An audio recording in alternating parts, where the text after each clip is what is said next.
Hey guys, if you enjoyed this episode, please support this podcast by going to talkmurder.com/join and becoming a Taco Supremo. Konnichiwa, John. Danielle here, and I wanted to see if you can find a story that's not as gruesome as your usual picks, and maybe a little more family-friendly here in Japan. I know you love discussing Japanese torture techniques at length on some of your episodes, but do try your best to find a true crime story that reflects the natural beauty of Japan, its rich history, and friendly people. I absolutely love this podcast, and I'm always telling my neighbors to listen to it. However, they usually just stare at me since they don't speak English and I don't speak Japanese. Love, Danielle. Sayonara.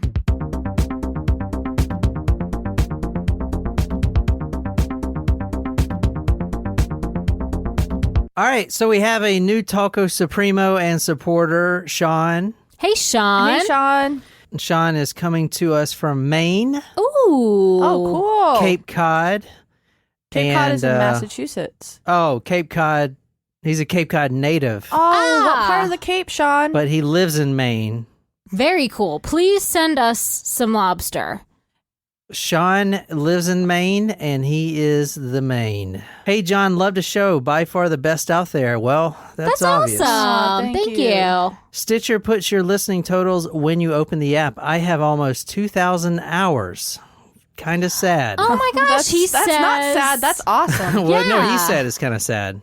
We kinda sad. totally support your addiction. We're here to feed your Addiction. yeah. Yeah. I was like, there's no other word for that.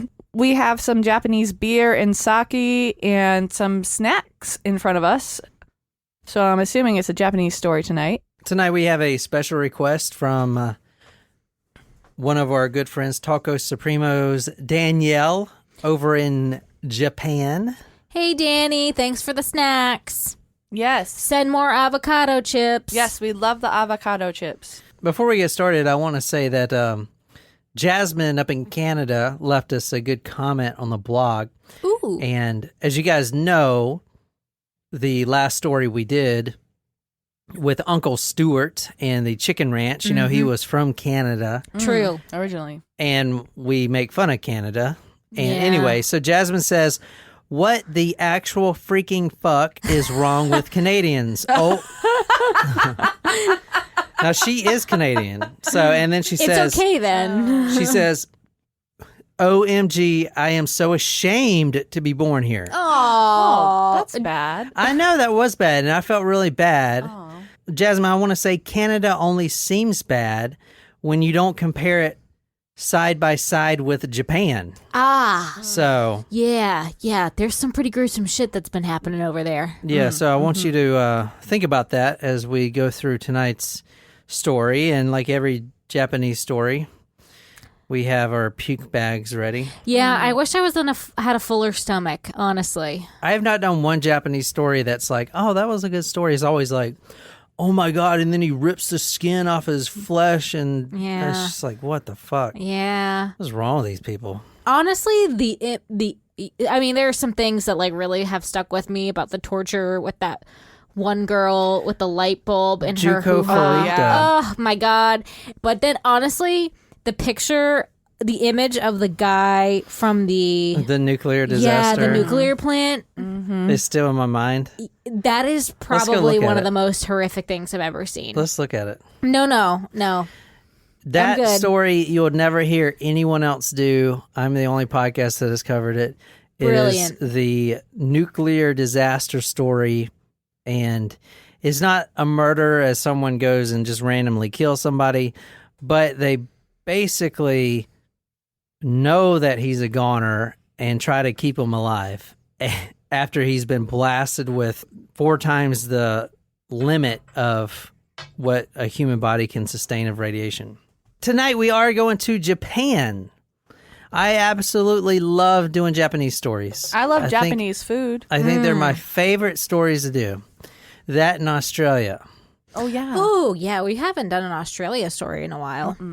Before we get started, Jen is moving into her new house. This is her last night here. Congratulations. And I wanted to cover this story because there's something in the story that will give you awful nightmares. Oh, God. It's one image. She's such a jerk. It's one image specifically that you'll never forget. And it's just creepy. Japanese people are fucking creepy sometimes. You know how they do. Anyway, tonight we are going to Japan. We are going to the 80s, the late 80s, 89. The ladies. And we're starting with Mari Kono, M-A-R-I Kono. She lives in Iruma Village Apartments. Now go to talkmore.com. I'm putting all the photos on there. I also have pictures of the location so you guys can see what the streets of Japan look like around where this takes place. Can you please describe this girl for us? Well, she looks awfully young. I'm gonna say she's like around 9 years old, kind of similar to the kid in our last case. She has shoulder, just above her shoulder length, very dark brown hair, black hair with bangs. She looks very sad, very puppy dog eyes right here. Yeah, so that is Mari Kono. She is 4 years old.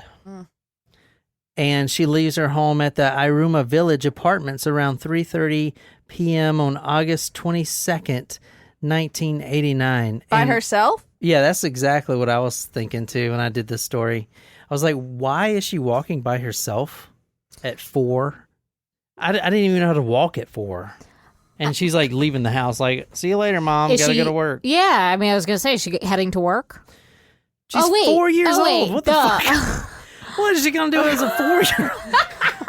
I thought you were talking about her mom was leaving the house for some reason. This 4-year-old girl walks out of her apartment. Oh, she is 4 years old. Got it. Okay, she's going to go sew some Nike sneakers. Yes. Got it. That is fucked. Yes. But probably the truth. She is 4 years old. She walks out of her apartment at 3:30 p.m. on August 22nd, 1989.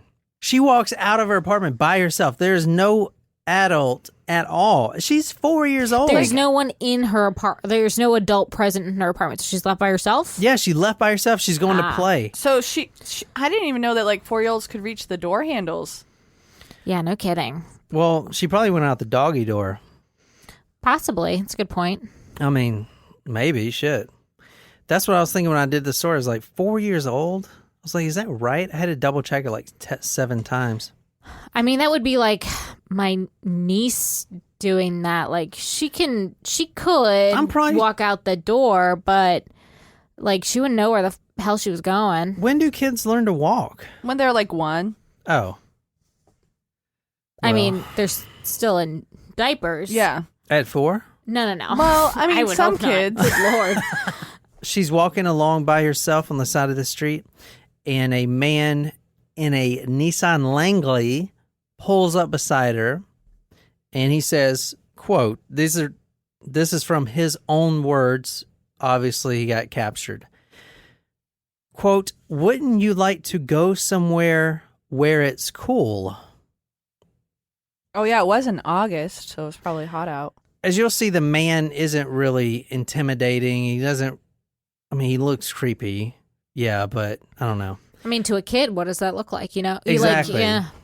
Does he have some candy too? You know, well, hey. So he gets out of his car and she grabs his hand, and as she's skipping along beside him, because she's 4 years old, they walk back to his car and get in. Well, weren't you saying that Danielle said that like parents will leave their kids in the cars when they run into the stores in Japan? Like, it's not a big deal. Yeah. Like that, it must be a culture thing, because I couldn't imagine leaving a 4-year-old unattended for any period of time, you know? Yeah, that's true.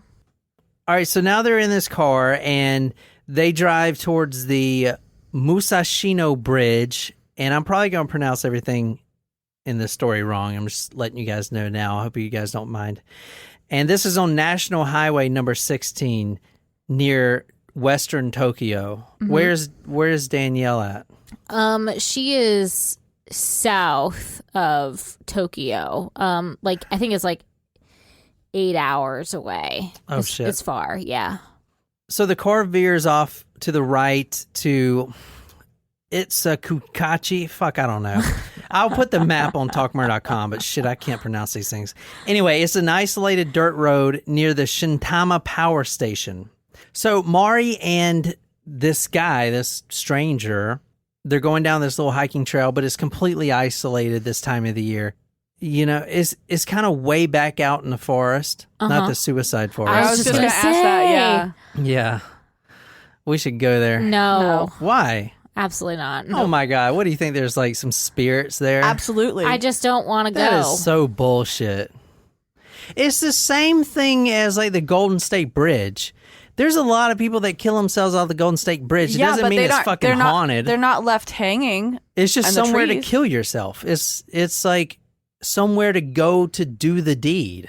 It's not some, evil spirits floating around. I don't want to go to a place that's called that. I just don't.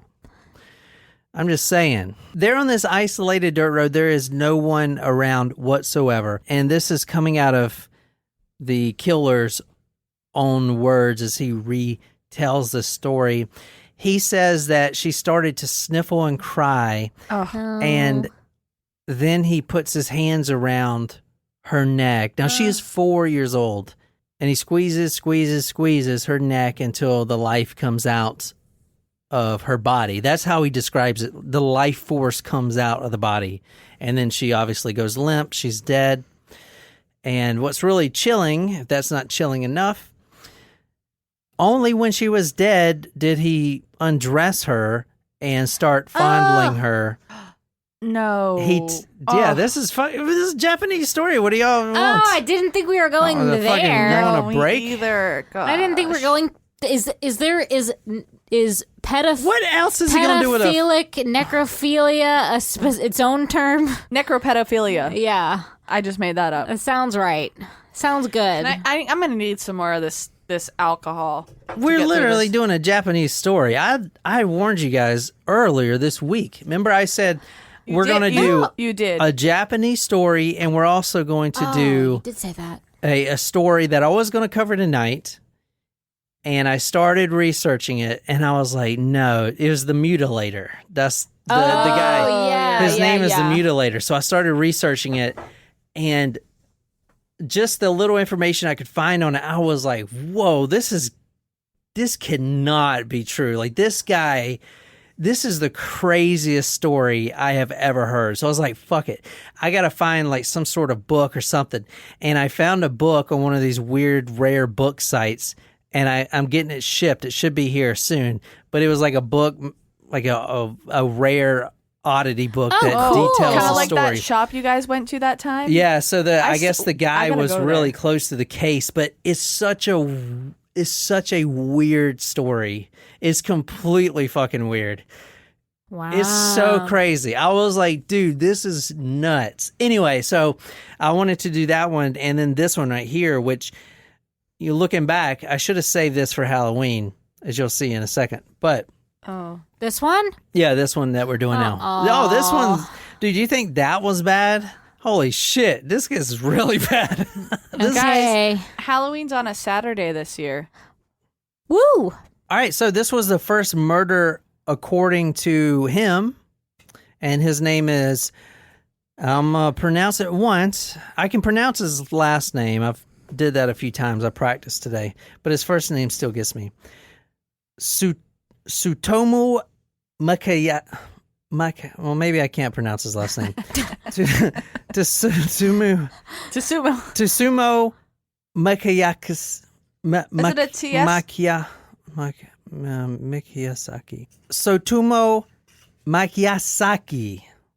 And this is him right here. If you want to describe what he looks like, Nicole. This guy actually looks like he would do this stuff, to be honest.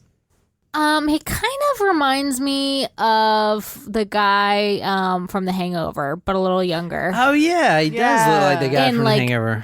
A longer, shaggier hairstyle. The guy, I think he's actually a Ken doctor Jeong? in real life or Yeah. something like that. So this is him right here, Tsutomu Miyazaki. But he's younger than I expected he would be. He looks like he's like maybe in his mid-20s. Yeah, they all look the same to me. I'm just gonna be honest. He looks young though. And I'm pretty sure Asian people are like these Americans. They all look the same to me. Oh yeah. No, So- that's a thing. It's a cultural thing. He doesn't look like necessarily a kind man. He does kind of give me the creeps. Like, I don't know. He doesn't look like... Oh, you're about to get the creeps. I'm telling you right now. I don't get that. I get that he looks, I mean, a little, but he looks like a student, maybe. Like a nerdy college kid, perhaps. Because he's got big glasses. All right, that is Tsutomu Miyazaki.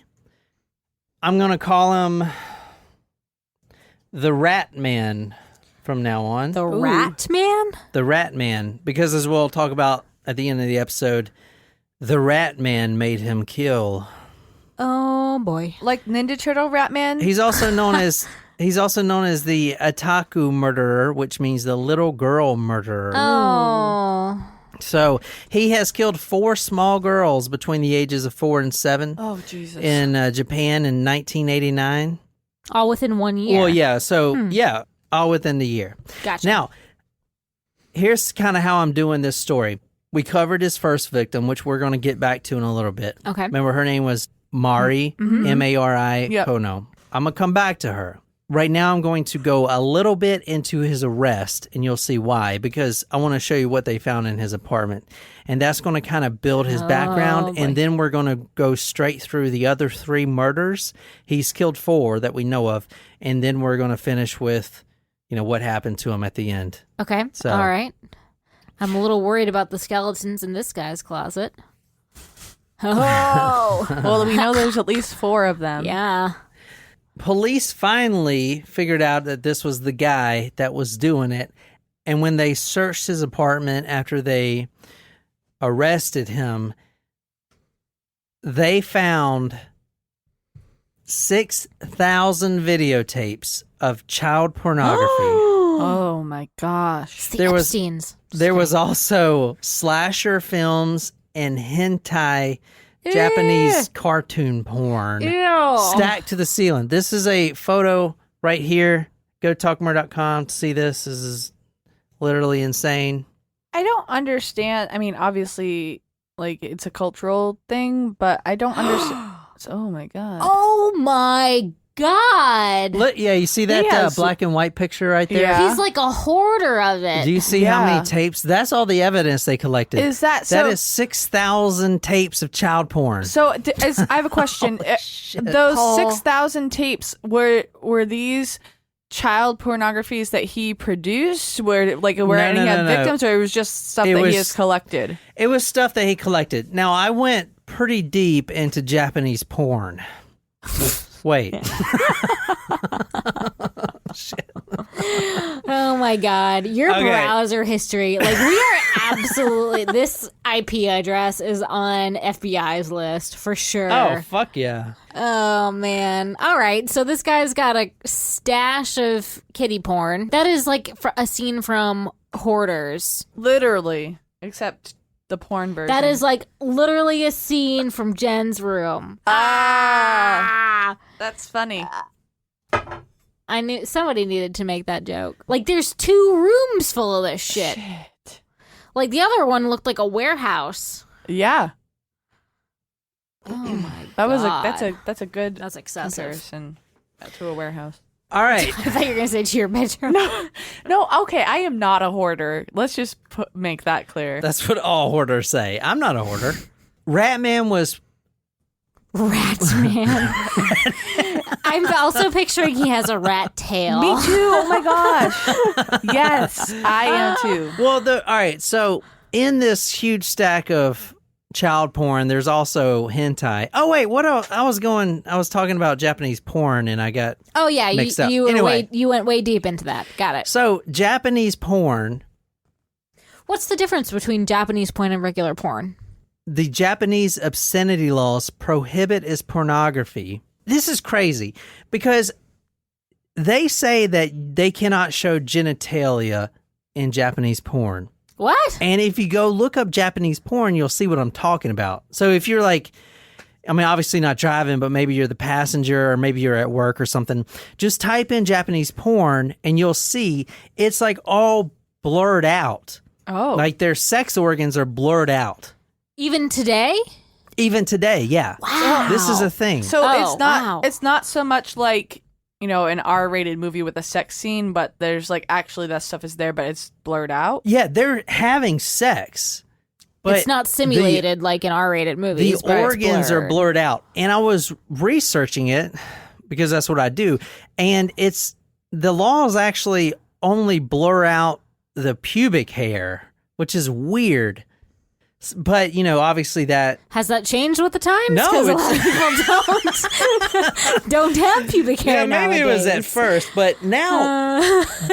there's nothing now to blur back then. They blur it out, even now. So is that why hentai is popular Exactly. there? Because you can have cartoon genitalia. Okay, I'm going to get into hentai in a little bit, but this is crazy. Hentai is just the sex portion of anime. Right. Okay. But it's actually really interesting where anime comes from because what happened in 1945 in Japan? The bomb. Yeah, we bombed the shit out of them, right? Yeah. Okay. Sorry about that. You remember the Second World War, because we watch all these Hitler documentaries, where these guys would fight to the death and everything. Mm-hmm. The Japanese soldiers that would go fight in the Second World War would bring their own Bowie knives with them, so if they got caught, they can...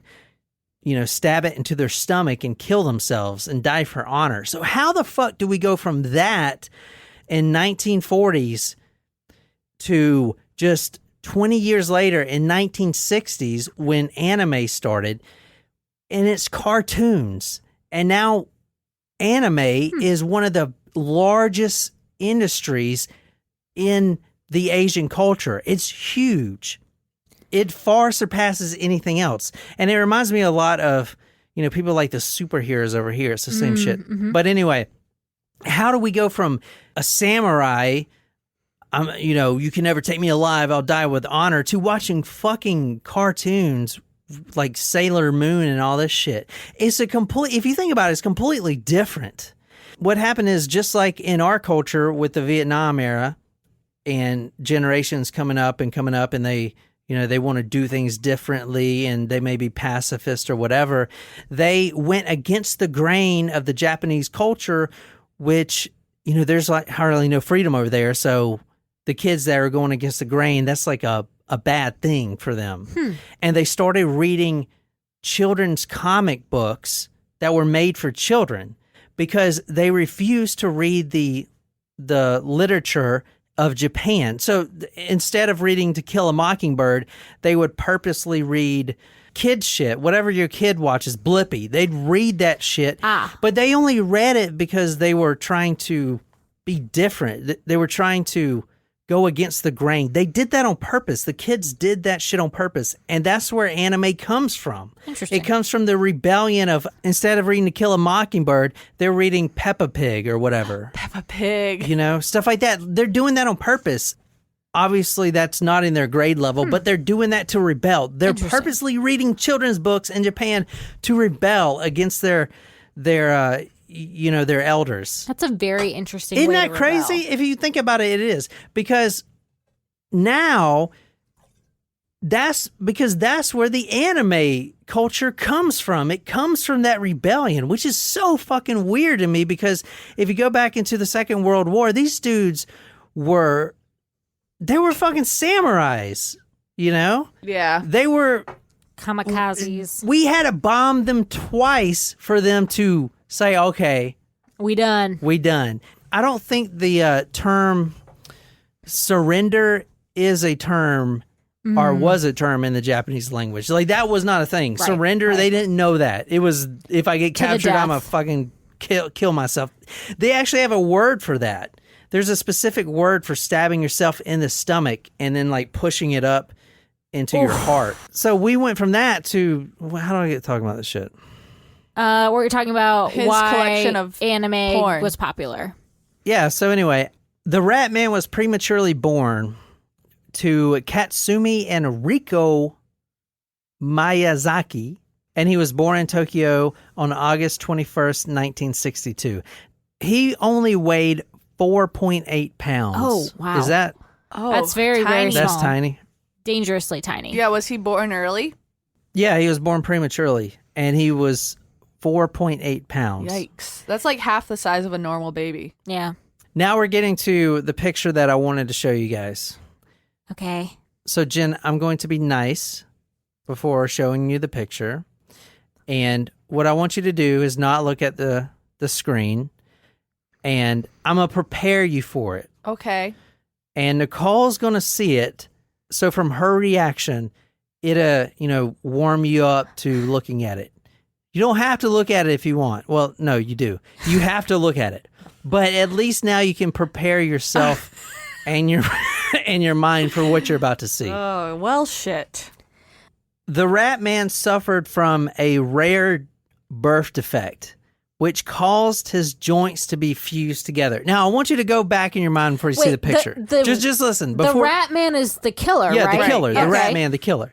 Before you see the photo, just go back to the car where Mari got strangled. The hands around the neck. This is his hands. Oh, man. Is it bad? It's not what I was expecting. Think of those around your neck. How did he lure a child? Okay, Jen, you can look. Holy shit. Wait, does he have two hands on one wrist? They look like a dead person's hands. Go to talkmurder.com. Those are his actual hands. This is a disorder. Now, he's not the only one that has it, but it's extremely rare. I honestly can't tell if the one that's up like this is that his Right the hand. back of his hand, or is that No, the that's the front wrist. of his hand? Do you see how my wrist is bending up like this? Yeah. He cannot bend his wrist up. It's physically impossible So for him to he's- bend his wrist up. Oh, Yeah, that's his right hand that's sticking up, and the left hand so is down there. that's the back of his or the bottom of his hand. No, the front of his hand. So The palm. look at those Should use hands, that word. and every victim tonight had those hands around their necks. So It's like a tell me freaking how, horror movie. Tell me how terrifying that would be. He That would be a is. badass bass guitar player. You know, bass guitar players have like really long fingers. Yes. He Oh should my have just God, played that's so bass, funny. man. He would have been like the best in the world. Ooh, it's so creepy. So this is the disorder right here. It is a real disorder. God. Yeah, look at these. This is someone else's hands. Ooh. Oh my God. That's creepier than the last picture to me. It's called Marfan syndrome. Oh, Marfan. Is that the one where you're like giant? Marfan syndrome involves a genetic disorder of the connective tissue typically featured with a physical appearance with elongation of body parts. Yes. It's so fucking creepy, guys. The hand is like twice as long as a regular hand. The fingers, I mean, this guy must be really popular with the ladies, right? If it's proportional. I mean, yeah. Oof. There was a famous basketball Oh. player who had Marfan's. I don't remember who he was, but yeah, it makes you like elongated and giant. Jen, look at that. Can you imagine those fingers just rubbing your back? Rubbing down the side of your neck, Jen, just real slow. Like maybe just pinch your earlobe. You know, just rub it a little bit, Jen. Oh, you're so cute. Just with those fingers. Stop. And those hands were on that normal looking face? Yes. Yes, this guy. And so Was he tall too? no, he's not tall. He's very, very small, actually. but the He's hands- the Rat Man. But think about it. He's going to elementary school when he's a lad, a small lad, and going through. I mean, you know how it is. Even today, there's bullies and shit. You know. So think about having Yeah. fingers like that. Oh, yeah. Obviously, he was not only bullied, but he was ostracized. He was actually ostracized by his own family. His two younger sisters were so disturbed by their brother's appearance that they would cast him aside and ostracize him. And they wouldn't even look at him. They'd make him feel like shit. You're younger sisters. You're supposed to, be pushing them around. Yeah. And now they're making fun of you.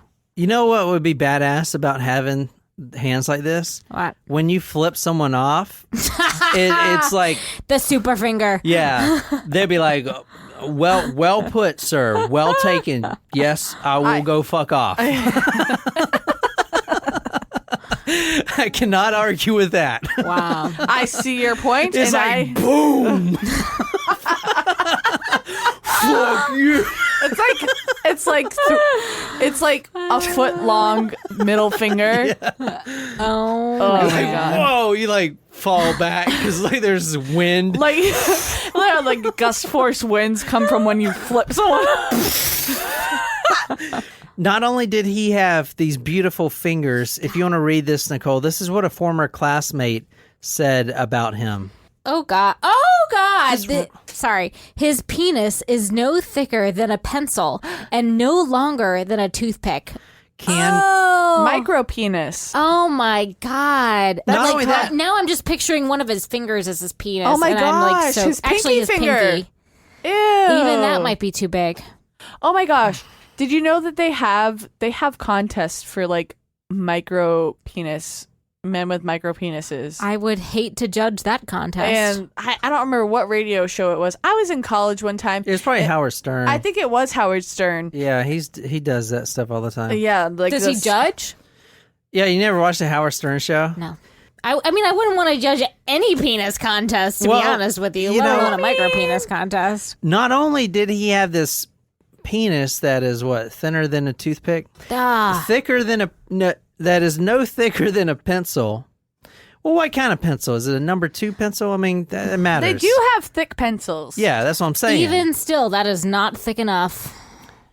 You only need 3 inches, I heard. And that is not thickness, though. That's girth. length. And it's the motion of the ocean, right? That's what I've heard. Which is total bullshit.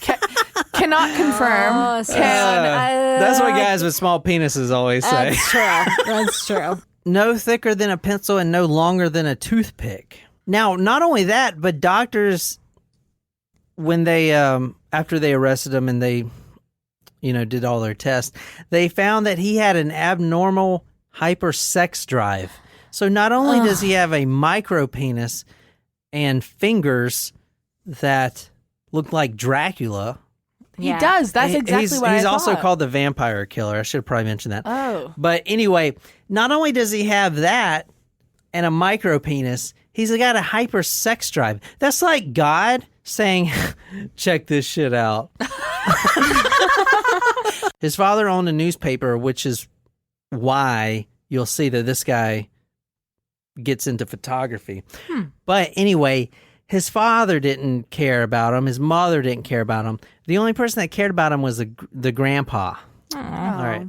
So, Mr. Miyagi. but he was actually a clever kid, and he was doing really well in school. His dream was to become a teacher, and he was going to major in English, and everything was mapped out. Yeah, he was getting bullied and ostracized. He had no friends, and this is at this young age when he's just sitting in his room alone.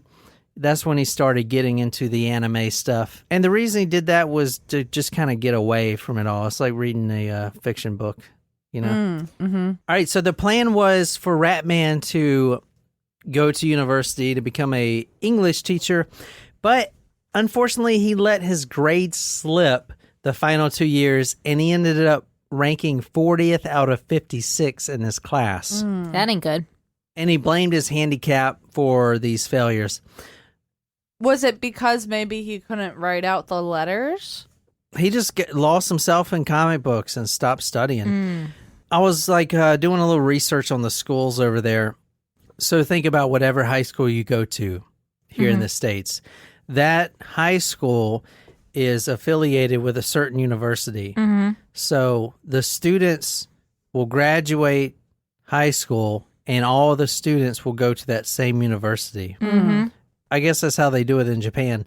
Anyway, he was one of the only people in his class that didn't receive that university recommendation. Oh, wow. That's a big deal. Yeah, it is a big deal. especially over in Japan, because they are very competitive over there. Yes. Compared to Americans. We're Oh all yeah. fucking Well, they're lazy and shit. they're the ones that they literally die from working so hard, even in today's age. So the Ratman became a photo technician.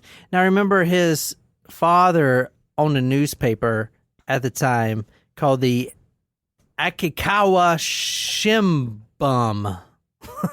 Shimbum. I don't know. Fucking whatever. Anyway, so he basically hooked his son up with a photo technician job, and he was actually working at a printing press that was owned by one of the father's like affiliates. So he started doing that, and he was pretty good at it. As you'll see in a minute, he was pretty good at photography. But anyway, he moves back into his family home where he was again tormented by his younger sisters. I know what that's like. Around this time, the thought of suicide kept going in his mind. He was like, you know what? My life blows. From that point on, he kind of just said, fuck it, right?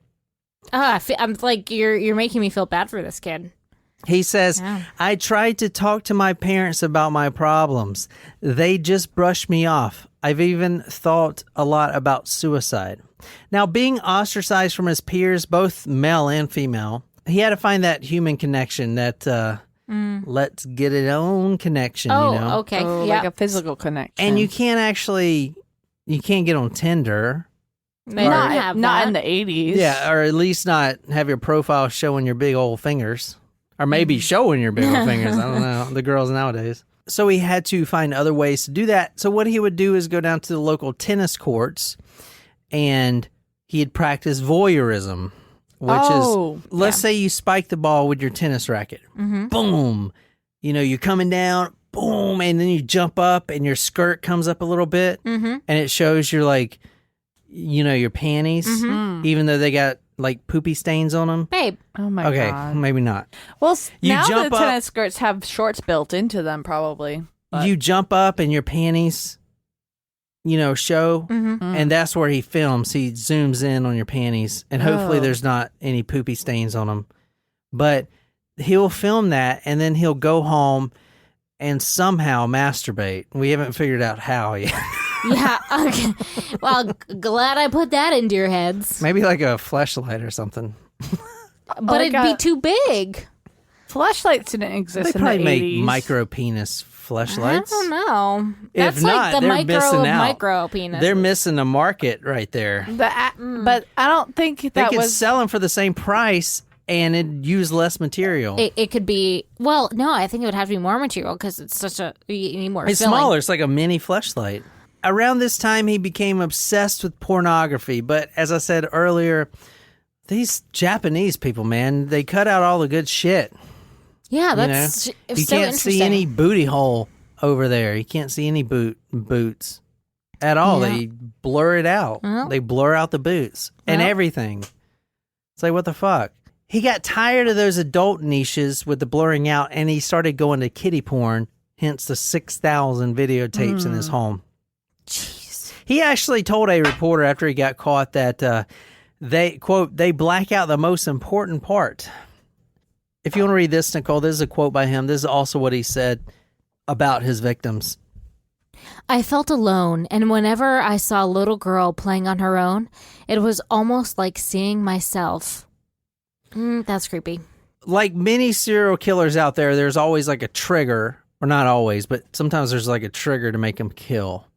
And police think that his trigger was the passing of his grandfather. The grandfather was the only person that would talk to the Ratman. The only person. Everyone else would be like, get away from me. You're disgusting. You're deformed. I mean, they would just, you know, people That are is mean. really sad. Including his whole family.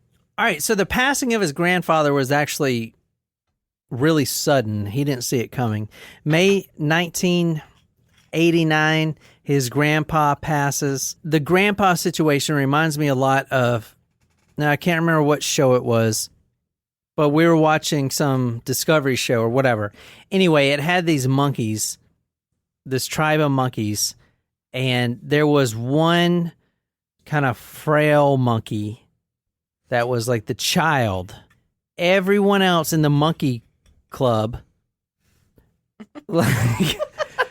like basically disowned them and and this little monkey was sad. He was like sitting by himself on this bench, and it was like really sad. And the elder, the grandfather, which in the monkey societies, I guess, like they're the ones that you respect. They're the king of the tribe. They're like the elders or whatever. This elder monkey took this little, frail monkey under his wing. And if he didn't do that, this monkey would have died. Yeah. I mean, he was getting no food or anything. So he took him under his wing. It kind of reminds me of that. That was a very sad Oh, my thing. God, yeah. Have you guys watched the Serengeti show? Mm-mm. Oh, you guys need to watch it. It's like a soap opera with animals in the wild. It's crazy. It's so good. This is the only person that will not only respect him, but will talk to him. Mm-hmm. Can you imagine that? Like, no one will talk to you at all. And then this guy, the only person to talk to you is your grandpa. How soon after his grandfather died did he begin? That is a fabulous question. Yes, great question. Gotta clap for that. Thank you. It was 3 months later. Wow. Okay, so this was definitely a trigger. Oh, yeah. And not only that, he was so delusioned about his grandpa passing that when the bones were cremated, I get it. You're sad. So you take some of those bones and, you eat some of them. What? And you eat some of the ashes. Wait. Did I hear you correctly? He ate his grandfather's bones and ashes? Well, he didn't eat all the ashes, but he ate a majority of the ashes, yeah. Oh, my God. What do you do? Do you cook with them? Like, you can't just, put them in your mouth. That's awfully dry. Now, I looked up some theories about this, like, why would he do this? And there's some Japanese lore out there that suggests that if you eat your loved one's ashes, that is the only way that the body will reincarnate itself after death. Wow. I don't know about that. That's interesting, though, that he was willing to...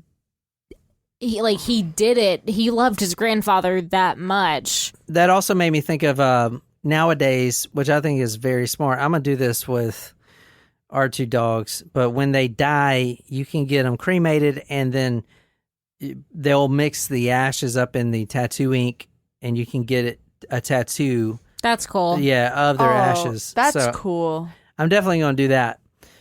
But eating them, I don't know. I'll maybe try it like a taste, but I don't know.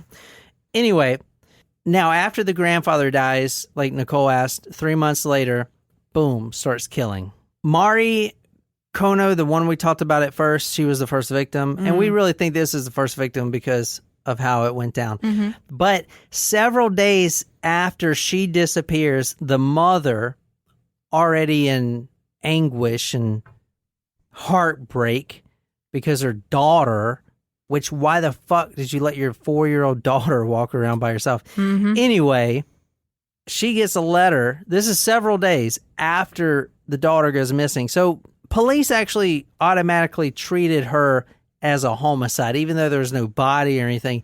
They thought that it was an abduction and a homicide. Even though no one saw anyone taken or whatever, they just treated it like that. And actually, I can't make fun of the Japanese police because they actually did a pretty decent job with this, even though, it took them 4 children to get murdered, but, whatever.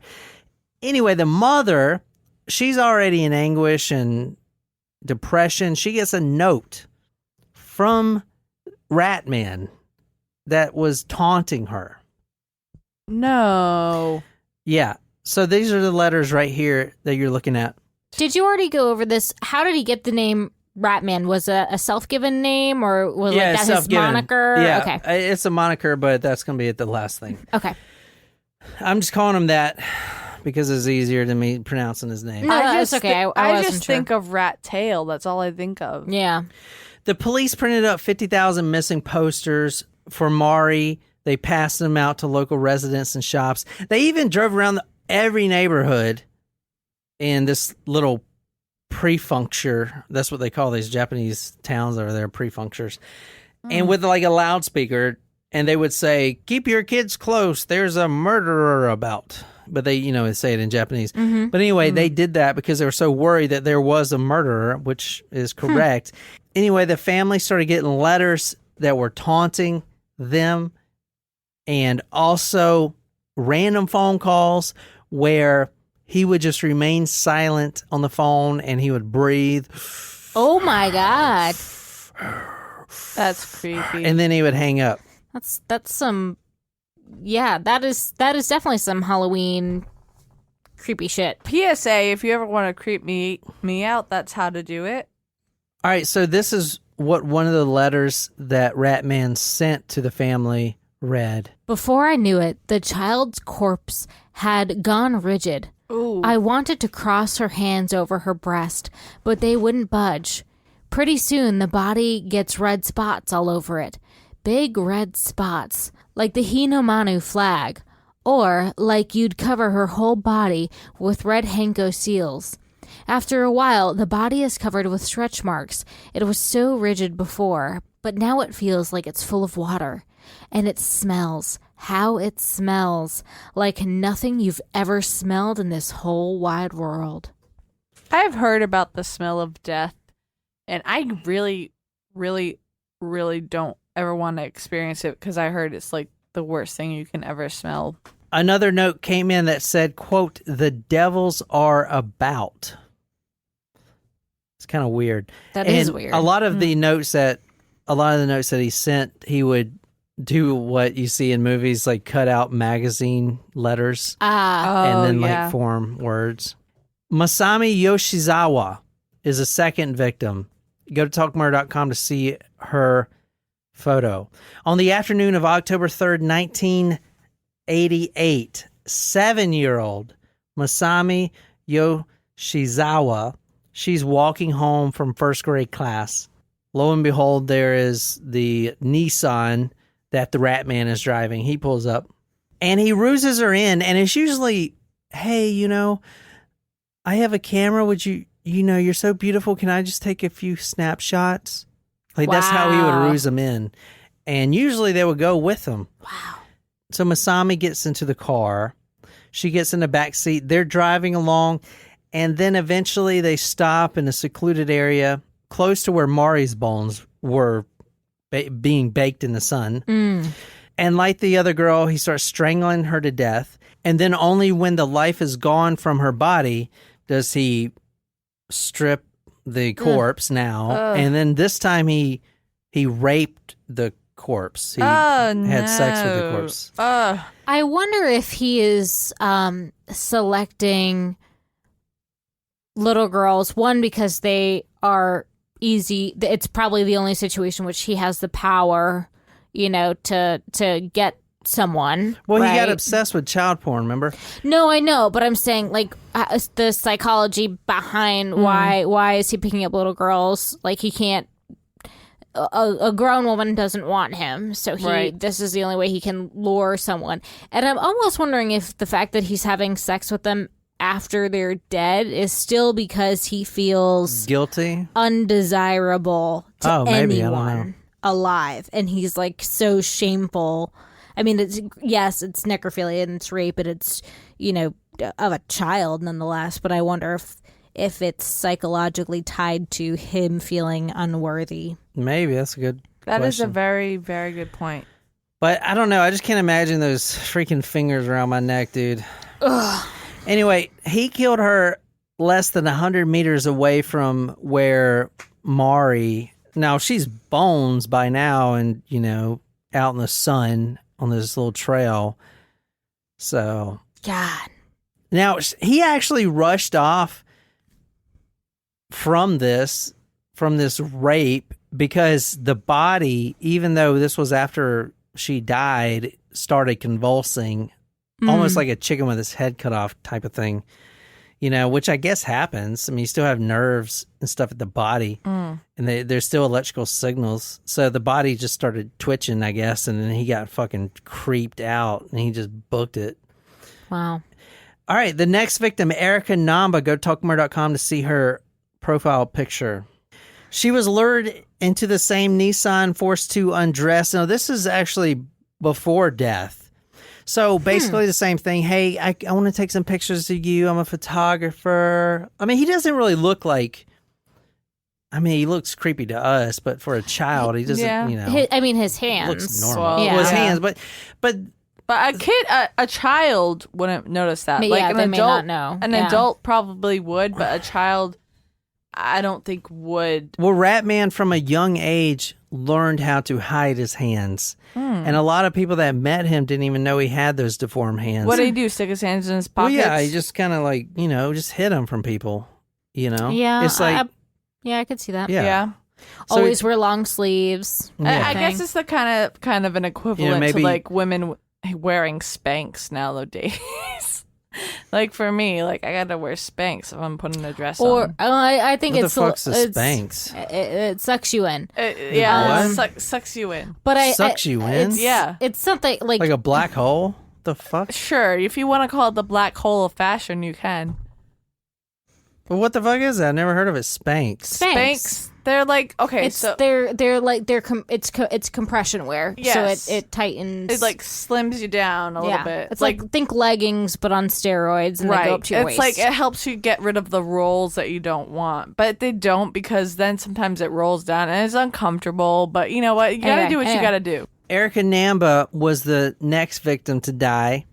She actually undressed before her death. Oh, so this is the first time that happened. Yeah, correct? so this is the third murder. So he is getting more, you know, Advanced. demanding because, you know, the cops are, you know, they're not catching him. He's thinking he's invisible. He's not going to be caught. He's getting more confident with it, you know.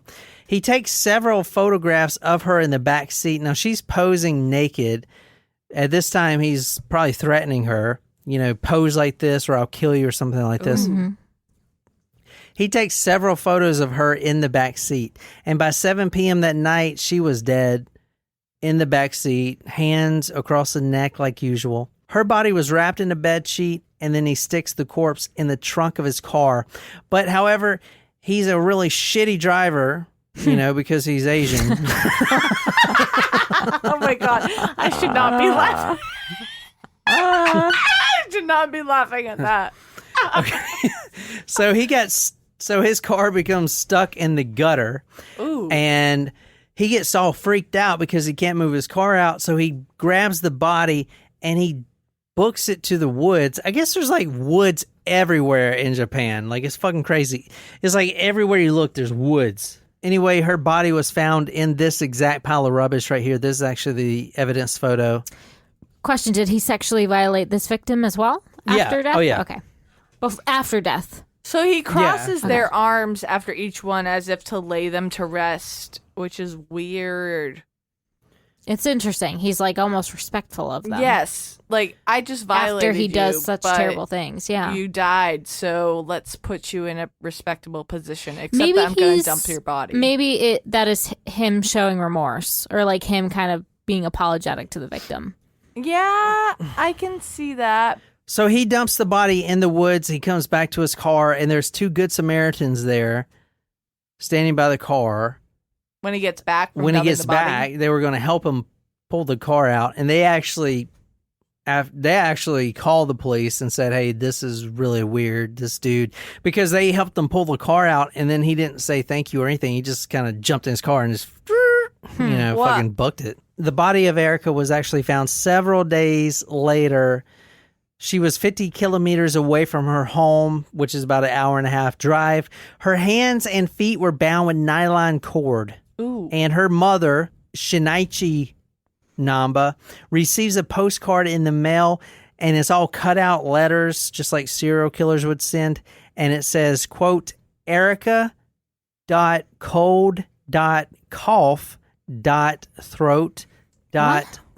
Erica.code.cough.throat.rest.death. What? Now, on February 6th, going back to Mari Kono, her father gets a box. So he is constantly sending the victim's parents fucking letters and boxes and calling It's them. like he wants to get caught. No, it's just like I don't know, it's weird. Anyway, he gets a box on his doorsteps that contains ashes, dirt, fragments of bones, which are his daughter's 10 baby teeth. Oh, God. Remember, she was 4 years old. Oh. Photos of underwear, photos of sandals, and a sheet of paper reading, quote, Mari.bones.cremated.investigate.prove. Now, what the public's going to later find out is that through the months that have gone by, this is about 6 months after he killed Mari, he has been visiting frequently the decomposing corpse and now bones in that, that hiking trail for several months. And in the box, her hands and her feet were missing. Now, this is important because at the funeral, and go to talkmurder.com to see the funeral photo that I have, the father reports to the news media trying to get this word out to the killer because he received the box without his daughter's hands and feet. And this is sad. Quote, please return my daughter's hands and feet because when she gets to heaven, she won't be able to walk or eat. Oh my goodness. Please return the rest of her remains. Wow. That's fucking sad. That is sad. Also, in the box were photos, and there's a couple public photos. Here's one right here. This is a death photo. And also, it's interesting to point out that the letter and the postcards were typed from a photo typesetter. The photos were taken on a Manmaya, which is a brand, it's like Samsung or whatever, 6x7 camera, and the box was double-walled. The reason that's important because if you have a double-walled box around this time, that's what they used to ship camera lenses in. And this guy worked at a printing shop. So, I mean, the cops, I think they did a decent job, but they should have went down this lead of maybe he works in a print shop. Right. But they did actually, from the first murder, put out all these flyers and really try to catch the killer. So you can't fault them for that. But I think they did miss this one lead of having known the camera, which was a unique camera, and having the postcards typed from a photo typeset or whatever the fuck that is, and having that box that was double walled. I feel like they definitely missed that opportunity. But, overall, I think they did a pretty good job. At least that's what the papers make it seem. I mean, I think it's interesting that he was sending so many letters to the families, though. Right. That may be the area where they could have done better and tracked it, but forensics isn't what it is today either. Another thing I should mention is the coroner did not want to tell the family because they were so distraught that the bones were their daughters, even though he knew. So he did lie about it, to kind of not help the family, but kind of like alleviate all this.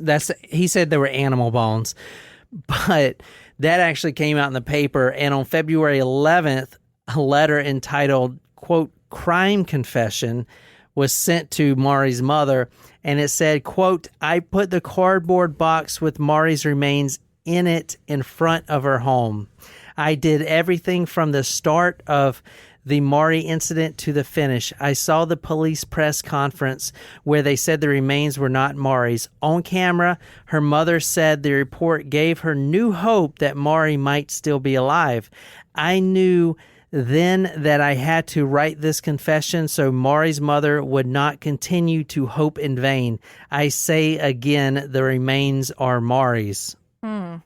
So, and it was the coroner trying to alleviate some of the grief from the family. Right. Which I get, but oh man, I mean, yeah, then truthful. It came out, they tested them again, and he was like, yeah, they are hers. Yeah. I was just lying, but fuck, man, that's sad. Like, it's better to just be honest. Right.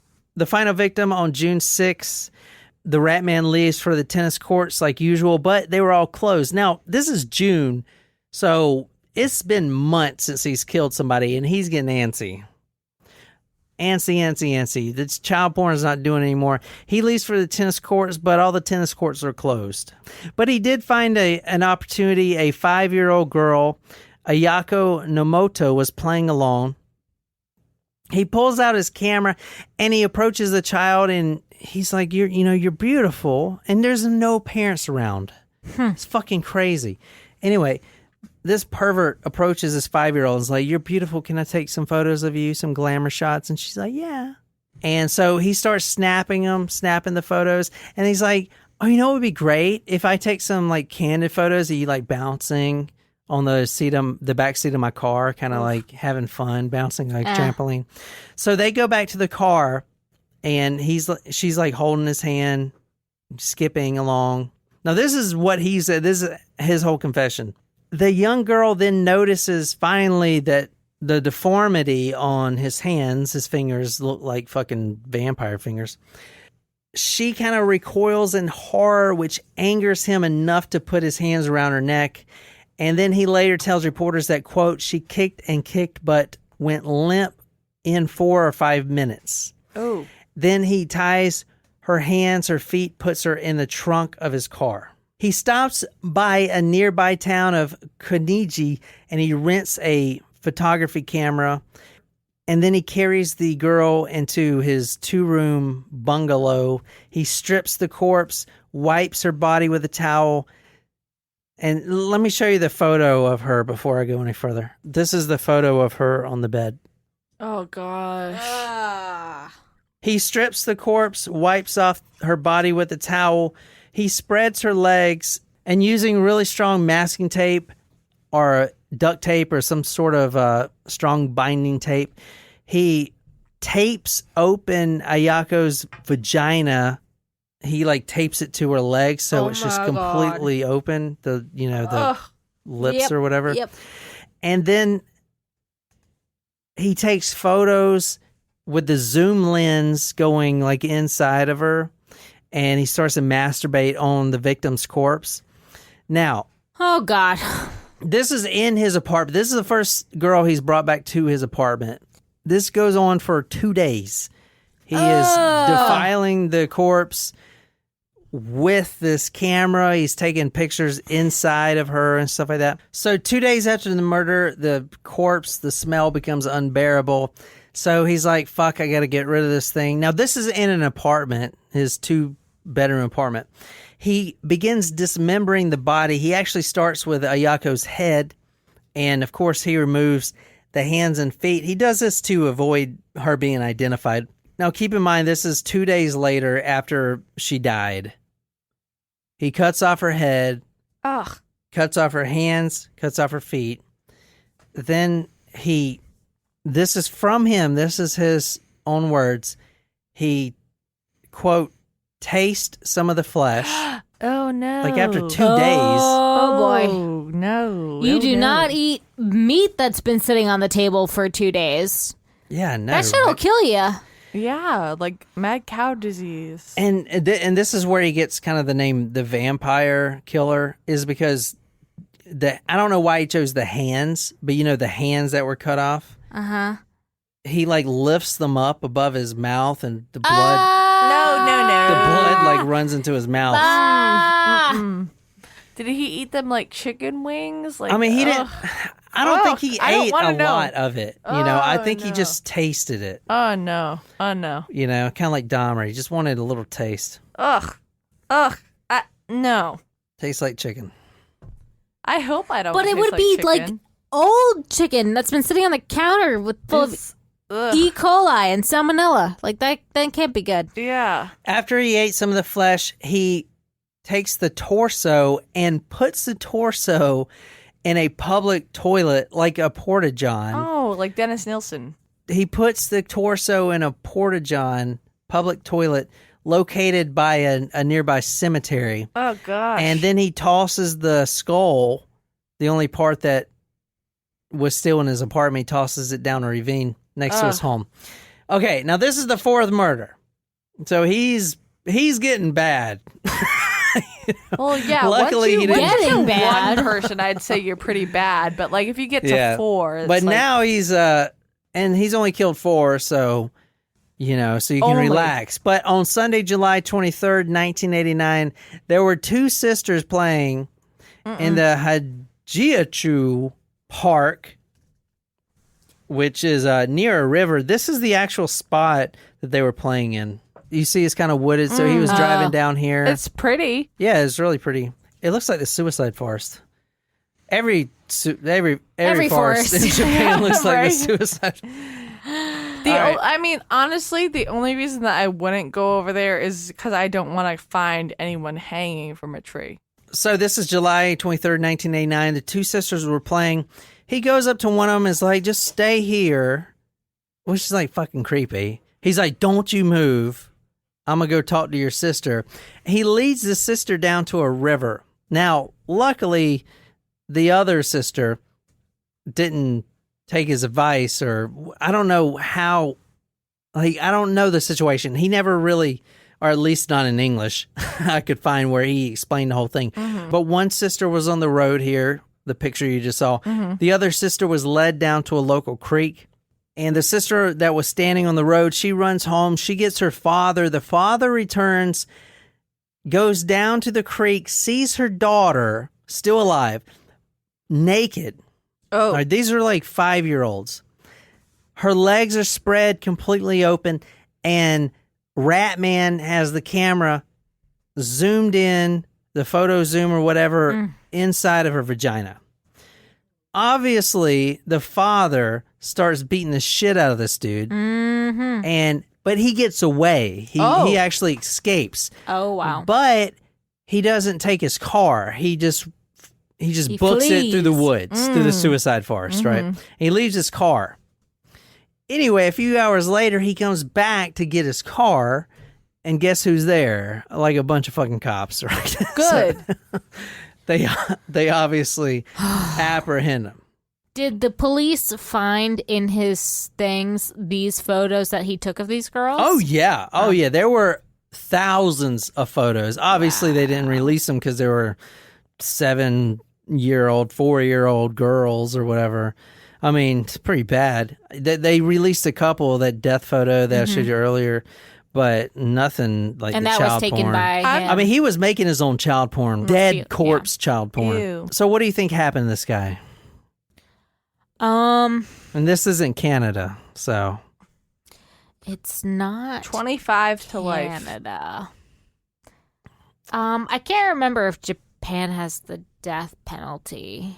They actually do. That's a really good point you brought up. Because they fry his ass. Because, and I was looking this up. Now, this is an article right here from the Washington Post.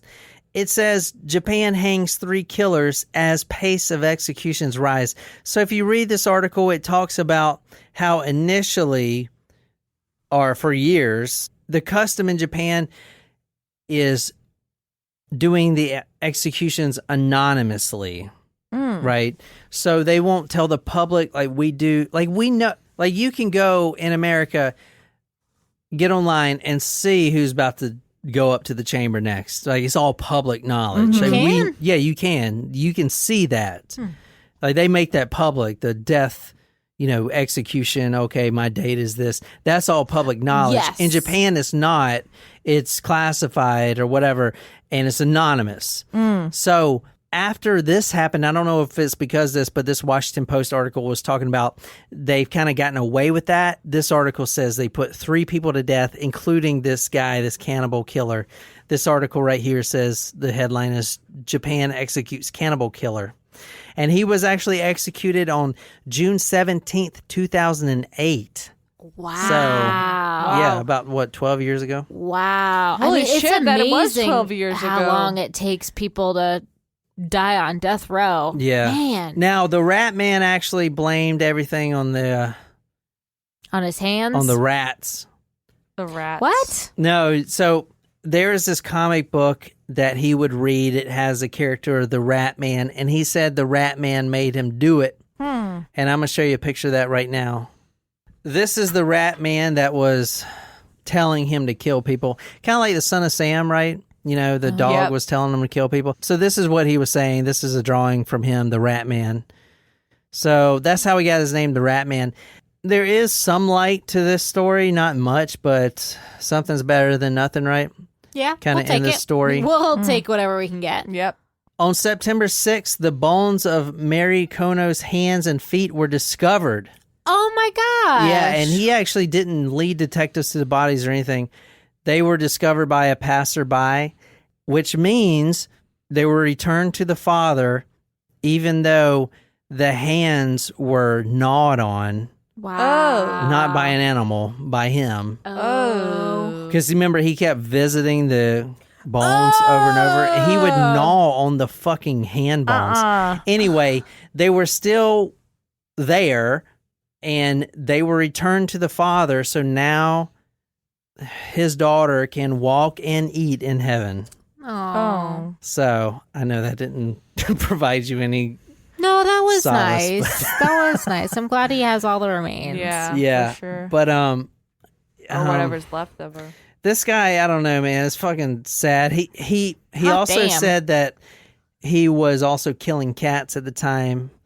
He threw cats into the river, killed another in boiling water. Oh no! And he actually claimed that he didn't look at these victims as victims, you know, like little girls, 4 years old, but quote, characters from his comic book life.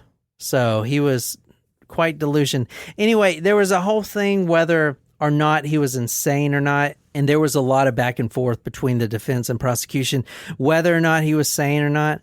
But ultimately, they found him sane enough to know what he was doing, and they executed him 2008.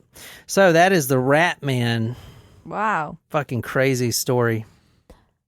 Wow. And I did that for you, Danielle, so thank you so much for requesting that. We are doing a lot of requests lately, guys, so if you're a Taco Supremo, be sure to get the request in. I know, Sean, you just joined and you said something like, I don't know what I should request. Just request as many as you want. They don't have to be in your hometown. The way that I do them is not in order. I basically do what I feel I'd be really interested in at the time. So sometimes I'm like, I want to do something really gruesome. Sometimes I want to do, I don't know, like a suicide or murder one. It all depends. It's just whatever my bipolarness tells me to do. So so the best way to get your stories in is request as many as you can. So anyway, that's my Ratman story. I hope you guys like that. Another Japanese story. That was a different one for a Japanese story. The hands are gruesome, I know. But that is the most information I can get from this story. Obviously, this is a Japanese story, so it's not in English. And a lot of the sources, I mean, you can't verify a lot of the sources, but I tried my best to get sources like the Washington Post and stuff like that. But anyway, if you enjoyed this, go to talkmurder.com and leave me a comment on this. That's the best way to get in touch with me. I love seeing comments on the blog. I use that as my social media. I don't have Facebook or anything else. So if you want to talk to me, go and leave me a comment on the blog. I'll respond and everything else. I'll get it. I get instant notifications on that. But I hope you guys enjoyed this story. If you enjoyed this episode, be sure to hit that subscribe button or whatever podcasting app you use. If you like this story, you can follow us on social media, Facebook, Twitter, Instagram. If you're absolutely obsessed with this podcast and want to become our Ratman, go to talkmurder.com/join, become a Taco Supremo, get a badass t-shirt, sticker, swag, a lot of love, shout it out all over the place. Tell me what story you want me to do. I'll research it dedicated to you right here on the Talk Murder Me podcast. My name is John here with Jen and Nicole, and until next time, good night, you lovely, lovely people.